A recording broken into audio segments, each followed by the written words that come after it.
Hello and welcome to Post to Post. Oh, wait, that's Neil's shtick. You know what? I need a shtick. I need some sort of opening line in order to introduce my videos. If you guys have an interesting idea for a shtick for this guy, definitely send me a tweet. I would definitely follow and give kudos to whoever created an awesome shtick to introduce my videos. So the season's underway. We definitely have, 3 games apiece for majority of the teams, and there's a lot of interesting talking points so far at this early stage in the season. There's a few surprises, there's a few non-surprises, that sort of thing, but there's a few key things that I wanted to talk about. And the first thing I wanted to talk about is the Washington Capitals, but more importantly, Alexander Ovechkin. He opened the season with a hat trick, and then he upped that in the second game, had another hat trick, but then added another goal on top of it. So the guy had 7 goals in the first 2 games. And if I remember correctly, I believe they said it was the first time in 100 years that someone started the season with back-to-back hat tricks in Game 1 and Game 2 of the season with their respective club.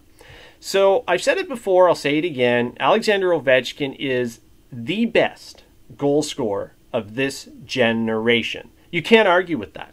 However, there's a lot of other things you can argue about with the guy pertaining to his style of play. Now, I also predicted that the Washington Capitals would most likely go on to win the division, perhaps even the President's Trophy. But, I mean, the Metropolitan Division is very tough, but I could definitely see the Washington Capitals winning it yet again. They always do so well in the regular season, but when it comes to playoff time, and everything everybody crunches down, and defense is so much more important. That's what really exposes the Washington Capitals from the other contenders in the Eastern Conference.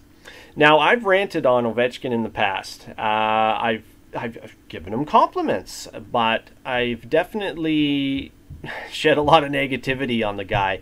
But starting the season with back-to-back hat tricks, wow, what a way to open the 2017-2018 NHL season. So definitely props to him, and I think this year he's definitely out to make a statement, because at this point in his career he must be getting tired of constantly hearing, oh, he doesn't produce in the playoffs, oh, he doesn't up his game in the playoffs, and so on and so forth. The issue is, that's Ovechkin's game. Scoring goals is his game. The Washington Capitals have him as the captain, the face of the franchise, that sort of thing. I get it, and I kind of understand why they want to do it. The guy moves a lot of merchandise, and, he's a big reason why there's a lot of butts in the seats. But he's not captain material. He's not a leader, in my opinion. Attack if you may. But I wish they would strip him of that and just have Ovechkin concentrate on what he does best, and that is scoring goals. And to me, Nicklas Backstrom, one of the most underrated guys in the NHL, I think he would be the perfect captain for the Washington Capitals. Now, also talking about the Washington Capitals, Kuznetsov, here's a guy who's really firing on all cylinders to start the season. Hasn't scored a goal yet, but at this point that I'm filming this video, he has 7 assists on the season. He's leading the NHL in points with Ovechkin. He has 7 assists, Ovechkin has 7 goals, so that's rather interesting.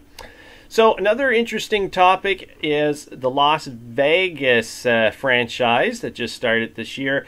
Now, I originally filmed this video. However, after last night, I wanted to refilm this video because I wanted to include the fact that Las Vegas is now 3-0 to start the season, and it's the first time in history that a brand new franchise in the NHL has opened up their inaugural season with a 3-0 record. So, congratulations, Vegas. It's amazing. A lot of it is due in part to Marc-Andre Fleury. And I know for years, everyone ragged on the guy. Oh, he folds in the playoffs, that sort of thing. But Fleury is an amazing goaltender. For a while, he had these demons. But over the last several years, in my opinion, he's really redeemed himself when it comes to the playoffs. And, of course, his style of play and for bringing it night in, night out. James Neal, wow, that guy, you know, he's turning into a sniper again with the Golden Knights. He definitely was a sniper with the Pittsburgh Penguins. He kind of dropped off a little bit with the Nashville Predators, but man, to start the season so far this year, he is bringing it. So kudos to them. It's exciting to see. There's great buzz last night in Vegas for that home opener. You know, they really did a lot of positive things in order to, you know, bring notice to the tragic events in Las Vegas. And, you know, I had a lot of respect for what they did. You know, they removed the advertising around the boards. They put up things like Vegas Strong, that sort of thing. So it was all about togetherness last night. And they really, really did well with that, honoring, you know, the families of the victims. And it's just a tragic, tragic thing. So next piece of business I want to talk about is the Chicago Blackhawks. Now, of course, Toronto did give them, well, Toronto was the reason they had their first loss, with Austin Matthews scoring in overtime. What a beauty that was. That Matthews kid sure can play hockey. But the Chicago Blackhawks are really out to prove a point this year. They were embarrassed last year, going out 4 straight to the Nashville Predators, and they're really bringing it to start the season. I mean, look how badly they embarrassed the Pittsburgh Penguins. Eee, that was a bad one. But sadly, games like that happen. You know, you have your off nights, your on nights, that sort of thing. But Pittsburgh always has the ability to bounce back. They bounced back the next game against the Predators, and they won 4-0. So it's just the way it goes sometimes. Now, Chicago, after that embarrassment in the playoffs last year, they're not going to let it happen again this year. It's a very experienced team, and again, you know, I was shocked with what happened last year. I would have never predicted it in a million years, and it screwed up my whole Western playoff bracket with them going out 4 straight. So they're on the redemption trail this year, and I think Chicago is really going to do some damage in the Western Conference, and so far to start the year, they're proving that.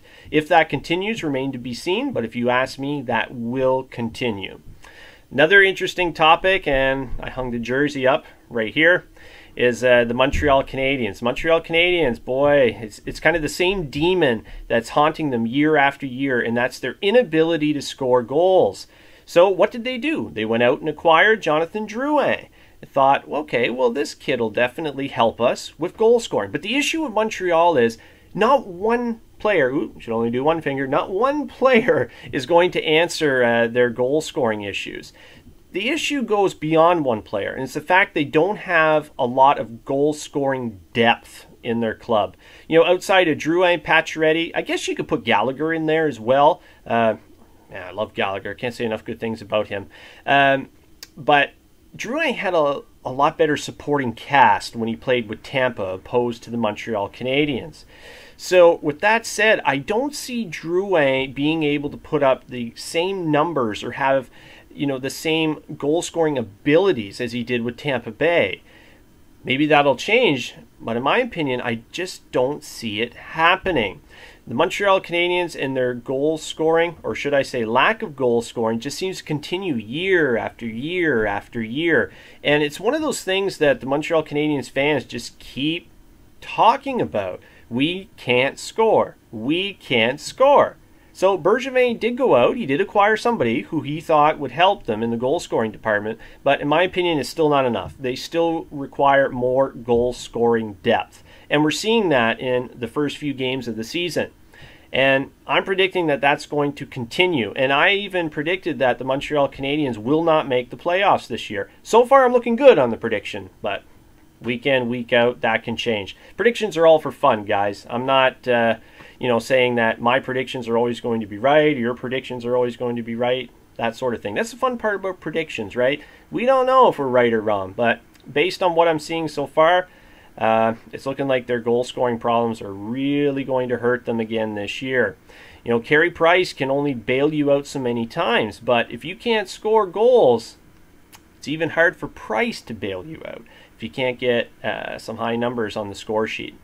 So those are the main focal points so far in order to start the season this year. But you know, there's lots of other things that have happened so far to start the season, but for me, you know, those are the definite top ones. The other would be Connor McDavid. You know, I declared in the other video that he is now the best player in the world. I stand by that based on what I see night in, night out. I mean, come on, the guy's 20 years old. Sidney Crosby's definitely had his run as the best player in the world. You can still argue he still is, but at 30 years old, to Connor McDavid's 20-year-old youth, Connor McDavid is the player of the now and the future.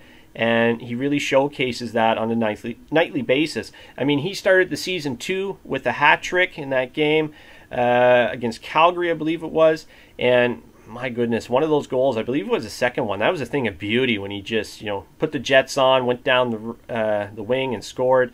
The guy's a human highlight reel. He really is. And he has a blinding speed. And I believe, if I remember correctly, when they put up the actual speed that he was going when he went in to score that goal, I believe it was over 40 kilometers per hour, which is just insane. I'd love to see him in the fastest skater competition and see if he's up there with Mike Gartner, that sort of thing. So thanks for tuning in, guys. I'll see you in the next video.